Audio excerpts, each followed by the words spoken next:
What's the recipe for a legendary whiskey?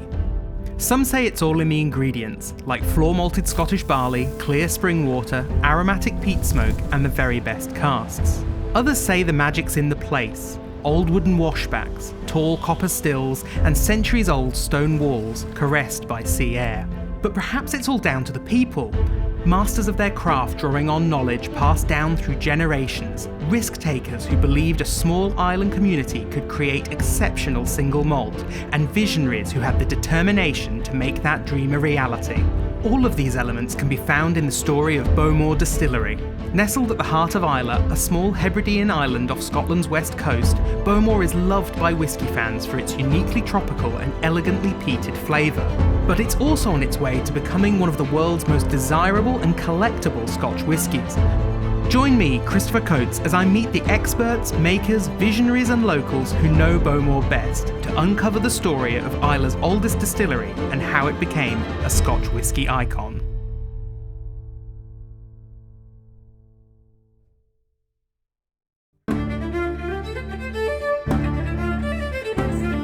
To understand how Bowmore became what it is today, we first need to understand Islay and why whisky making is so ingrained in the local culture and economy. No one knows this story better than whisky educator Rachel MacNeill, founder of Islay Whisky Academy. We're meeting at the Islay Gaelic Centre, a community venue, research hub and museum dedicated to Islay's cultural roots. It's a great place to begin learning about Islay's early inhabitants, how they lived and why they began making whisky here. People have been living here continuously, Christopher, for 9,200 years. I would describe Islay culture as authentic, old style, rooted in the land, fishing, farming and whisky making. The people of Islay are humorous. We enjoy a good ceilidh. We enjoy a good dram, obviously. And the farming here is excellent because of the fertile land, because you know Islay's called the Queen of the Hebrides. She's also called the Green Isle because of the fertility of the land. So out of that comes our whisky. Whisky fans have probably heard about the Lords of the Isles and the fact that they were headquartered here on Islay. Who were they and why did they have their base here? The Lords of the Isles, because we were really kings, because the Gaelic name is Ban Ri and Shigal, which means kings, because their power was equal to kingdom. The Gaeldom was a power, and from Finlagan we dealt with the crowned heads of Europe directly, because it was a sea kingdom. You have to look at the map like a negative photograph and you understand how history is, because it came from the sea. From Finlagan, you could go out the Sound of Islay, then you go up the Western Isles, you turn left, Iceland, Greenland, Newfoundland, America, you turn right, you're going Scandinavia, there's a warm-water port, you're into Russia, come down Lochendal, you go out Lochendal, down the Irish Sea, down the bottom there, past Portugal, round into the Mediterranean, next thing you know, you're in Constantinople. Islay was like a centre point with a connection to all these different places. They had control at strategic points, so any other movement of shipping had to pay taxes to them. And the Loch of Finlagan, it was like Holyrood or the White House, so there's many, many people, so they needed a lot of supplies. Because this island is very fertile, we're very lucky. Other islands up the west coast are very, very beautiful, but they're very rocky and stony. Barley can grow in inhospitable circumstances. We've got 3,000 miles of the open Atlantic. All the rain is coming from that Atlantic, dropping down, very salty. You can feel it on your lips in the wind. The barley can grow in that kind of environment. Peat smoke and the smell of the peat reek is obviously incredibly important to anybody who's got a taste for Islay whisky, but peat is more than just something that's used for making whisky. It was a domestic fuel source. So can tell me, why did people use peat here?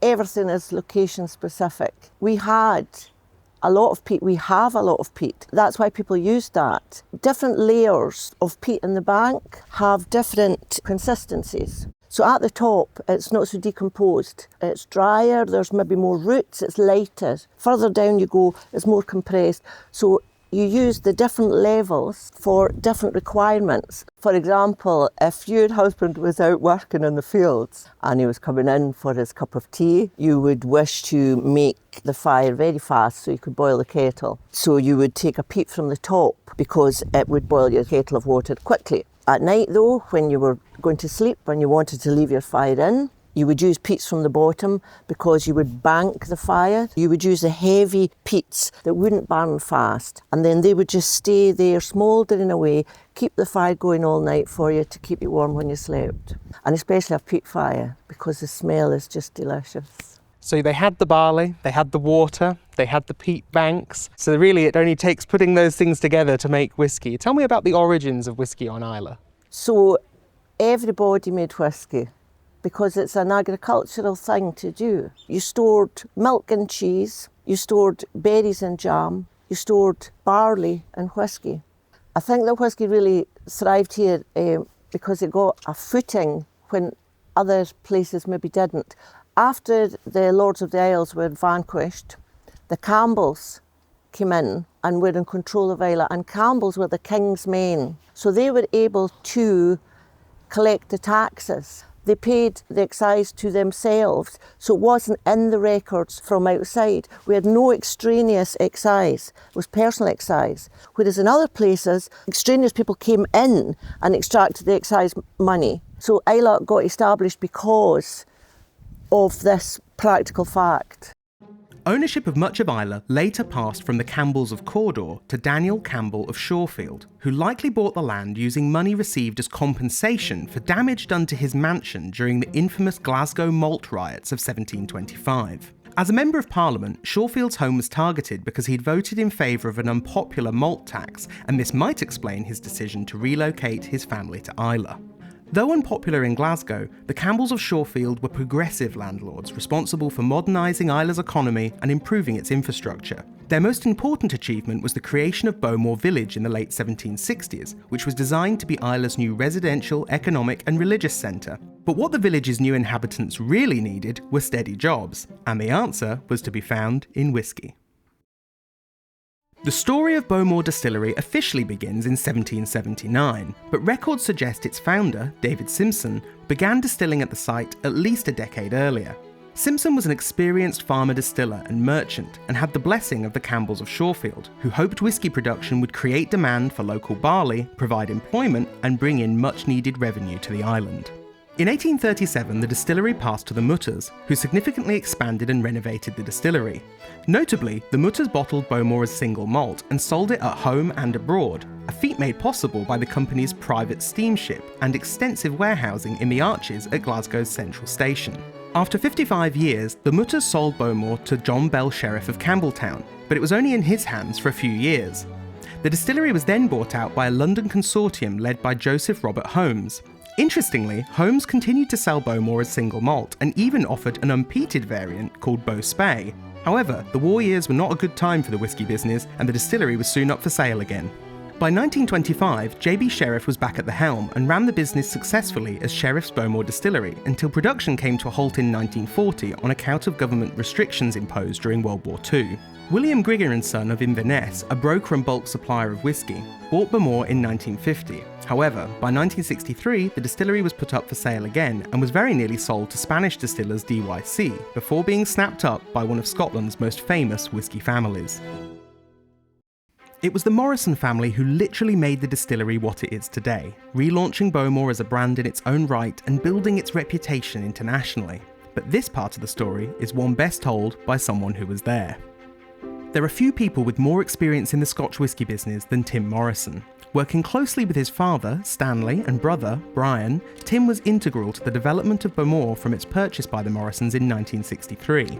Today, he's the chairman of bottler A.D. Rattray and Clydeside Distillery in Glasgow. Tim is a true font of knowledge when it comes to Bowmore and his family's multi-generational links to the Scotch whisky industry.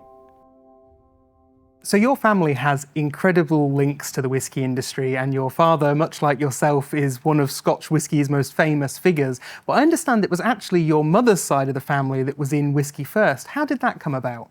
My father had joined William Walker, who subsequently turned out to become his father-in-law, as my father had married his eldest daughter. That side of the family have been in the wine and spirit industry for probably about 5 or 6 generations. He honed his skills buying and selling bulk whisky, building up the stocks for William Walker and Company, which was my grandfather's company. They were also agents for Glenfarclas at that time, which brought them a closer contact with the actual distilling industry, as well as just the blending and bottling side. When my father then started his business, Stanley P. Morrison, Fetter Cairn, we were agents for as well. And a lot of the whiskey that he was brokering at that time would have been to supply the big blends, right? Oh, totally, yes. I mean, you didn't have a single malt market at that time at all. He had close contacts with Distillers Company at the time, Arthur Bell, Highland Distilleries. And famously, your father's business then went on to own 3 distilleries, perhaps the most famous of which being Bowmore. But do you think your father sort of had his eye on owning a distillery one day before that opportunity came along? I don't think so. I think I was as surprised as anyone when he came back, having had lunch at the Malmaison in Glasgow, and said that he had overheard the Spaniards discussing the possibility of buying Bowmore from the Grigger family. He didn't like the idea of an integral part of the whisky industry going abroad into Spain. And also, I think maybe at that time it triggered something in his mind and thought, well, perhaps let's have a go at this. So he met with Kay Grigger that evening and they hammered out a deal between them, and lo and behold, we became the owners of Bowmore. James Howard was our finance director, saying to him, well, Stanley, how are we going to pay for this? And he said, that's your problem, not mine. I like that way of operating. It's the beg forgiveness rather than ask permission approach. Yes. And I'm right in thinking that perhaps Islay as a place was also attractive to your father, because I understand that your family had links to Islay already, right? My mother's family owned Foreland Estate. Basically, I suppose, from the ages of 2 or 3 up to about 7 or 8, would spend the summers on Foreland. Islay wasn't something that was new to me when I arrived at Bowmore for the first time. And what was the reputation of that distillery at that time? Because you mentioned that your father might have felt it would have been sad for that integral distillery to sort of leave Scottish hands and go to the Spanish, but was it quite well known? I think it was quite well known within the industry. It certainly wasn't known out with the industry. It didn't have a great reputation. I actually have a picture of the distillery that was taken shortly before we bought it, and it's certainly not a picture of the classic photos you have of distilleries nowadays. In the distillery, it had 2 sets of stills. We had a group of 5 stills in one still house, and then a group of John Doe stills in another still house. And so primarily they just pumped out whiskey without a great thought as to what the spirit was really like. You mentioned there John Doe stills. So Yes. were they copper pots with swan necks? Yes, but they were very large ones. We were very fortunate fairly soon after we bought the distillery, because Bunnahabhain was being shut down for renovation. Highland asked us if we would basically make up their production from the John Doe stills, because they reckoned that the John Doe stills were more akin to the spirit that Bunnahabhain produced as opposed to the other 5 stills in the other still house. And am I right in thinking that both sets of stills at that time would have been directly fired? Yes. There was a movement in the industry at the time away from direct firing. The stills that we had were not particularly efficient. So we took the decision that we would upgrade the stills, we would improve the efficiency of the energy within the distillery. So we employed a company called Cowan and Lynn, who were major engineers in the distilling industry at the time. And we had a boiler designed to our specifications. The big question then was, well, how are we going to get this lot over to Islay? Because we couldn't go to Calmac, there was no other shipping people, so we went to the army. And they thought it would be a very good exercise for them. And so a tank landing craft was commissioned, and we put 2 stills, the boiler, and about 3 or 4 vessels onto this ship. Prior to that, our manager, James McCall, had said that the operation is going too early, because the idea being that the tank landing craft would go right up the slip at the distillery and just unload everything into the distillery. And he said the tide is not going to be high enough to allow the vessel to do that. However, the military in their wisdom decided that James McCall didn't know what he was talking about and that they would go ahead as planned. We arrived the next morning. It was misty. We could hardly see the island, but we sailed up Loch-and-Dal and we made for the distillery and stopped about 1.5 miles from it and could go no further because the tide wasn't high enough. The ship's captain decided what they would do. They had a great big army vehicle. It was like a tractor, enormous tractor, and they would send it off and into the distillery. They would then use a hawser and pull Big Beanie, which was the boiler, into the distillery. Unfortunately, Big Beanie stuck in the middle of the Loch-and-Dal, so then they had to winch Big Beanie back into the ship, which they did.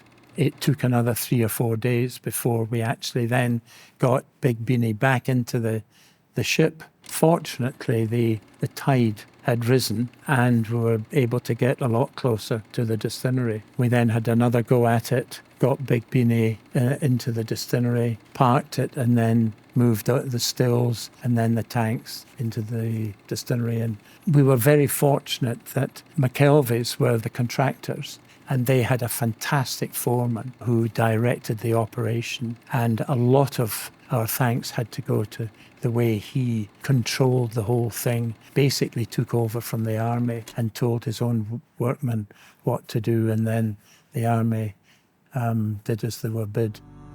With the renovation complete, the modern era of distilling at Bowmore began, though the Morrisons continued to tweak the production process over the following decades.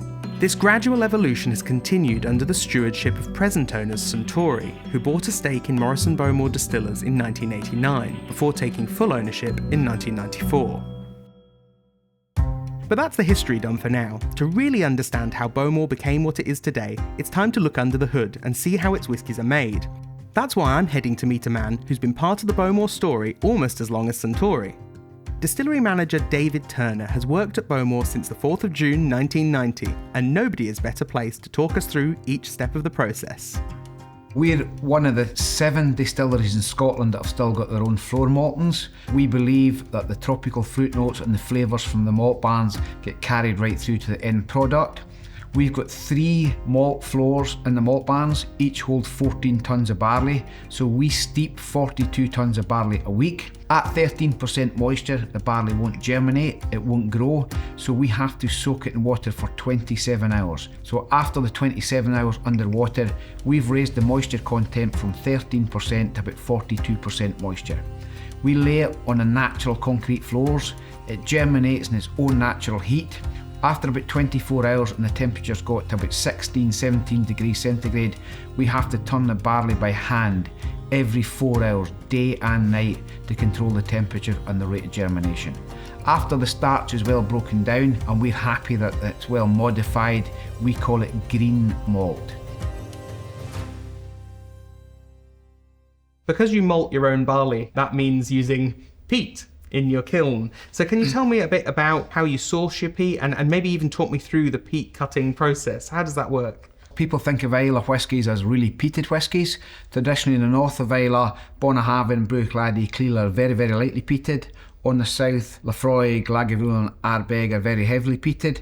Coincidentally, Bowmore sits in the middle of Islay and our peating levels is in between the north and the south. So I would call ourselves a midly peated or a perfectly balanced Islay whisky.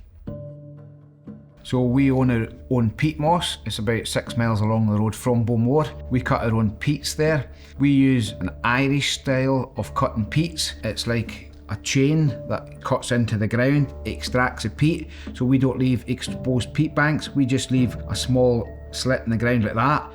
Once they go to take the peats off when they're dried, the tractors kind of push the slit back, and there's still growth after we've taken our peats off, but we're doing a lot of restoration peat work on the peat mosses. Up to 2030, our aim is to restore the same amount of volume of peat bank as the peat we're using, and by 2040 our ambition is to restore twice as much as we are currently using. I know that running the kiln properly is a real art. What are you looking for when you're loading the fire and setting it and then maintaining it throughout that smoking process? What are you trying to do? Well, you've got to have a heart of a fire to get the smoke burning, but we don't want any flame at all. We load the fires about every hour. We can use what we call peat calf in it as well. Peat calf is broken up peat that's moist, so it's only smoke that's coming out the fire. You can see the flame at the bottom, but we don't want to see the flame. We burn the peat purely for the smoke, purely for the flavour, not as a heat source. The kiln floor is a finely meshed floor, so the barley doesn't fall through, but so the heat and smoke rises up from down below. We peat our green malt for 10 hours at the start of kilning when it's high in moisture, so it absorbs the peat reek. After 44 hours, we've taken the moisture in the grain down to under 5.5%, where we then take the malt and store it in a bin. We let it cool down, mellow out in the bin for about 7 to 10 days, and then we're happy that it's cool and we're ready to take it onto the mashing process. When you're mashing, you look for a good mix of water to grist. We grind the malt down into 3 parts. We look for 20% husk, 70% middles and 10% flowers. We're looking for the right water to grist ratio when we're mashing in. We mash in at 64.5. 64.5 wakens up the enzymes we've created in the germinating process of the malt barns. The enzymes attack the starch. 64.5, we convert about 85% of the starch into sugar in the mash tun. The remaining 15% is converted in one of the washbacks. We call that secondary conversion. When we're mashing, we only turn the steer in the mash tun about 3 times for a whole mash, so it's a semi-clear wort we're looking for. It'll take all the fruity flavours and the flavours we're looking for in the wort before we ferment it in the washback. We've got 7 wooden Oregon pine washbacks. We believe wooden gives a better character, better flavour, fermentation. We're quite unique. We use 2 different types of yeast. We use 25% of a Kerry yeast and 75% of Maori. The wort's slightly different, give off slightly different flavours. The Maori yeast tends to work at the start of fermentation, where the Kerry's a wee bit slower working. We do 16 mashes a week and they're all 70 hours. We believe that's the optimum time where we're fermenting properly and we're getting the flavours in the wash we're looking to carry on to the stills. The purpose of distillation is to separate the alcohol from water. We can do this because pure alcohol boils at 78.15 degrees, whereas water boils at 100. We've got 2 wash, 2 spirit stills. We're a batch balanced distillation. 1 wash back gets split between the 2 wash stills through to the spirit stills. Our lin arms slightly point up the way. When we're on middle cut of the new make spirit, we run each still about 16, 17 and 18 litres per minute, so only the finest and lightest of vapours go up over the neck of the still. We believe you need good quality spirit and put it in good quality casks, and further down the line you'll have top-notch Scotch whisky. Right now we're standing in the number 1 vaults, the longest running maturation warehouse in the whole world of Scotch whisky. What's special about this warehouse? So this dates back to 1779. You can see the big thick stone walls. It's cool and it's damp. Right behind us is the sea. The sea comes up and lapses on the wall in the winter, but it's cool and damp. All year round, the temperature doesn't really change here. It's 6, 7, 8 degrees all year round, but the waves come up and splash in the wall. The casks we use are slightly porous, so they take in flavours from the surrounding areas that get matured in. Bowmore's quite a light and delicate new make spirit. It works well in bourbon casks, it also works well in sherry casks. To me, in a bourbon cask, you get the true distillery character shines through. You'd be looking for light, fresh, kind of tropical fruit notes coming through, whereas a sherry cask is much darker, richer. Like a sherry monster to me would be. Bourbon is a good dram for drinking in the summer. Sherry is more a Christmas, a winter dram. Bowmore Distillery is undoubtedly one of the most famous distilleries on Islay, which in itself is one of the most famous whisky-making regions in Scotland.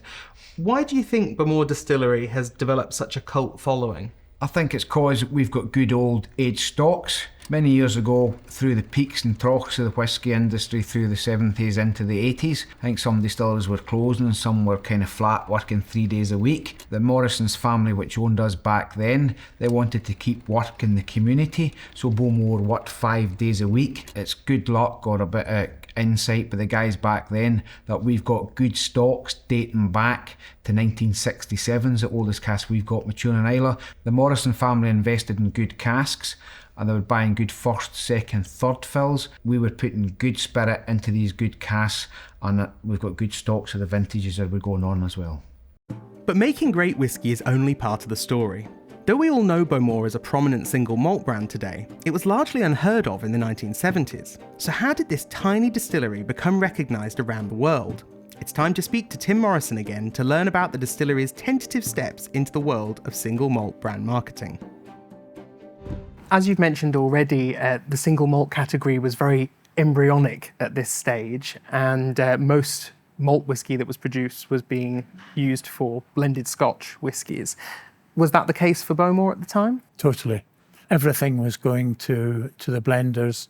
We had capability of producing about 700,000 gallons at that time. And we didn't fill anything for ourselves at all. Your family then took the decision to bottle Bowmore as a single malt, which at the time wasn't very common. What do you think the attraction was of launching the distillery as a brand? Well, actually, we've got to go back to the mid-60s. Sam Bronfman had come over and my father and I were invited for lunch, and the subject of Seagram's representing Bowmore in America came up. My father said to him, well, what sort of volume would you be looking for? And I think at the time they said, well, if you can provide something like 3,000 cases a year, that would be the base from which we could start to build the brand. We went back to the office and we couldn't do 300 cases at that time. There, if you like, was an opportunity gone. But at the same time, that's when obviously Seagram's recognised that things were beginning to develop in the single malt field. We asked my father if we could bottle up a Bowmore. And he said, by all means, if you can find the stock. We actually bottled up probably about 30, 40, 50 cases or something like that.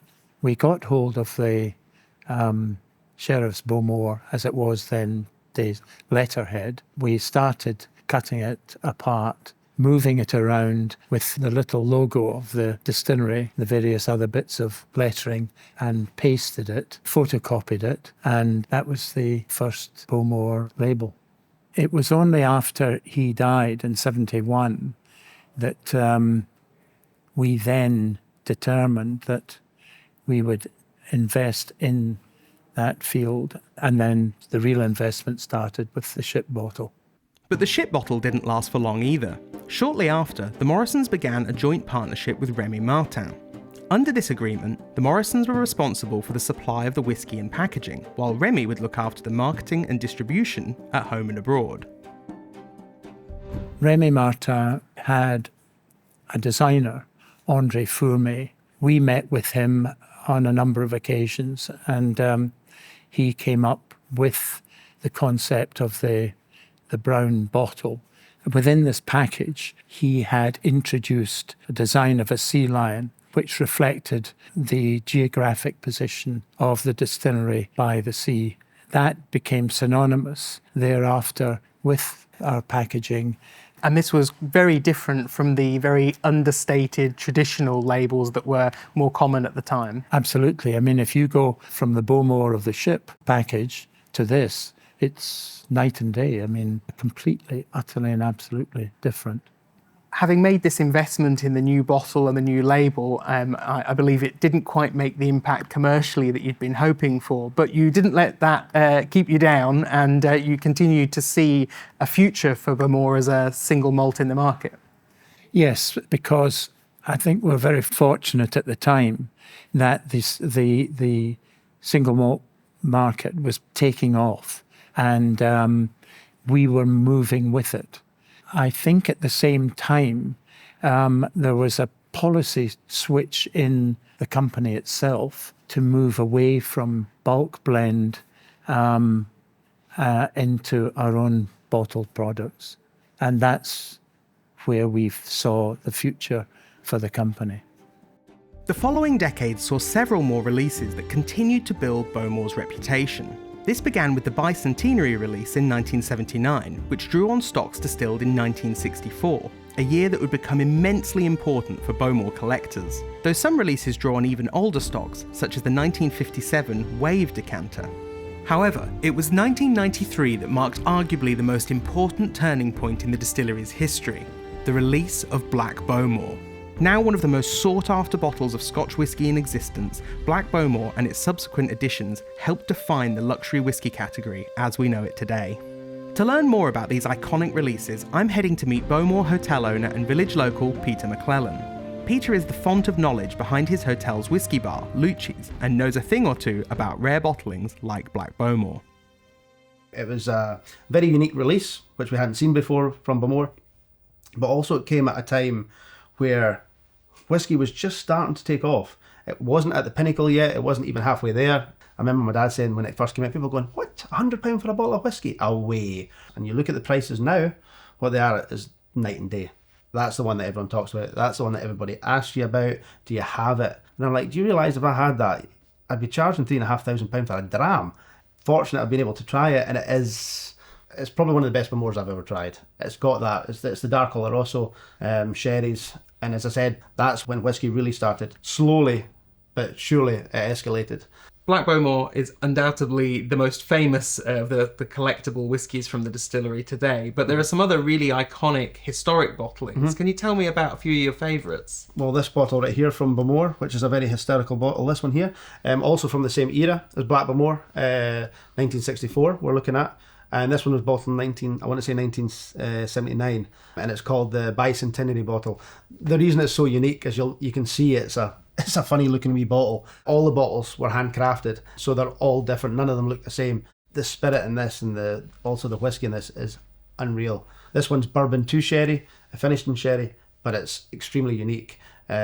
Extremely soft and gentle. The peat even in it is hardly there. But something from that era, 1964, has a fantastic era for Bowmore, and that is a very unique bottle. So that's an older famous bottle that you think people should also be aware of. But what about modern classics? You know, has something come out in the last few years that you've sort of gone, yeah, that is going to be a whiskey that in 10, 20, 30, 40 years time people are still going to talk about? One of the most recent ones they did from Bowmore was one that they did in 2019. They did for the festival, actually. Was this one here, which is called the Devil's Cask, because the cask number is cask number 666, number of the beast. And obviously, Bowmore Distillery has a long history of releases that have links to the devil, right? Yeah. Basically, Bowmore brought out the Devil's Cask batch 1 and 2 and 3. And the reason they called the first ones the Devil's Cask, because at the top of Bowmore, at the road, there's a big round church. And do you know why they built the church round? To stop the devil hiding in the corners. So that was the whole reason. So Bowmore took that story of the church and were like, if he couldn't hide in the corners of the church, where did he go? Well, he must have hidden Bowmore number 1 vault, because there's loads of corners in there. And then we've got the cask here that we're just talking about, cask number 666. And it's the most recent thing they've had, or closest thing they've had to Black Bowmore. It's 22 years old, fully matured in Oloroso sherry. And not just for the quality, but for collectors and for value. This bottle was about £280. The first one hit the auction and went for about £1,800. The stuff that their bourbon cask that they're using for a lot of the core range stuff and that, it's good quality. But once you go that wee bit higher into the hand fills, I find the hand fills are some of the most spectacular stuff they've been doing. Even previous stuff to the 70s and whatnot. They've got a couple in particular that they did in their hand fills, which one was a 22-year-old single cask, first filled bourbon, and they did a 26 or 27. It's one of the higher aged ones, which is really unusual in these 2 drams. You do get the tropical fruits, and it's really tropical fruits, like kind of mango, that kind of flavour that you get from it. It's not so much citrusy, it's much more tropical fruits, very gentle. But then afterwards, this medicinal flavour comes through, which is unusual in Bowmore, and it's still very gentle. It's very well balanced, whether you go sherry or whether you go to the bourbon. Bowmore in its own style is a very well balanced malt whiskey. You've talked a bit about the tropical flavour of Bowmore that you can find in some of the best examples of their whiskies, and this is a character that they're trying to dial up now through various production changes. Can you find that in some of these older bottlings For sure. as well? Yep, for sure. It's not as strong as it is now. I would say the flavours, it was a much more subtler, fruity flavour back in the 60s, the 70s, and even rolling into the 80s. But the actual spirit that they did at this time as well was really interesting, because round about this time was also similar. They're not far off apart, but I always get asked about the what do we call it again, the Palmer Violet. Yeah, that kind of herbally flavour that Bowmore used to get, and it was unique and it was different for Bowmore. And I personally don't think it was a bad thing. I completely agree. I also quite like the Palmer Violet style, and I think particularly when it's used for small batch releases, kind of as a blending component as well, in moderation with other casks that maybe don't have the flavour quite as pronounced. I think it can be a really useful sort of seasoning in a blender's repertoire, for sure. right? Definitely. So in your opinion, do you think that Palmer Violet era is almost becoming its own sort of iconic modern classic? I would definitely agree with that, yeah. As I said, people still ask for it.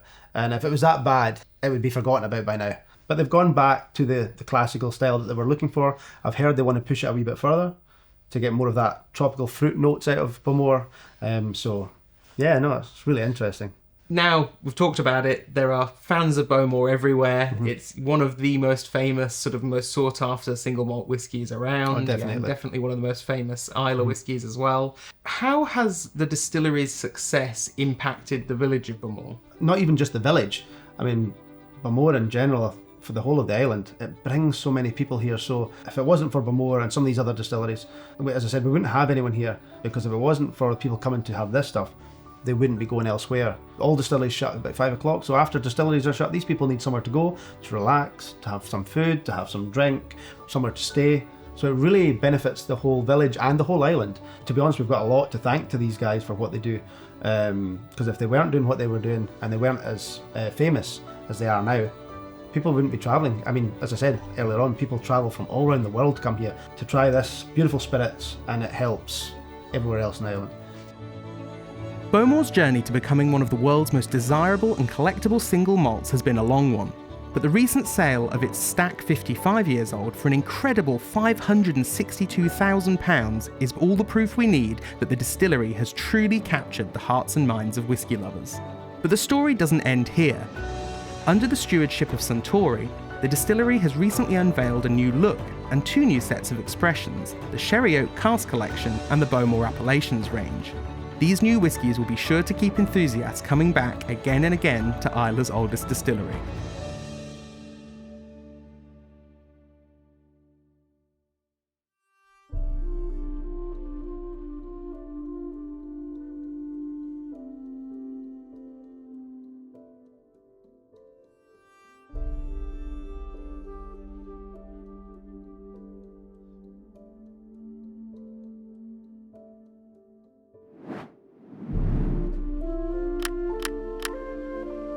Hey guys, thanks so much for watching. I really hope you enjoyed the film. Please leave us a comment and don't forget to like this video and subscribe to our channel.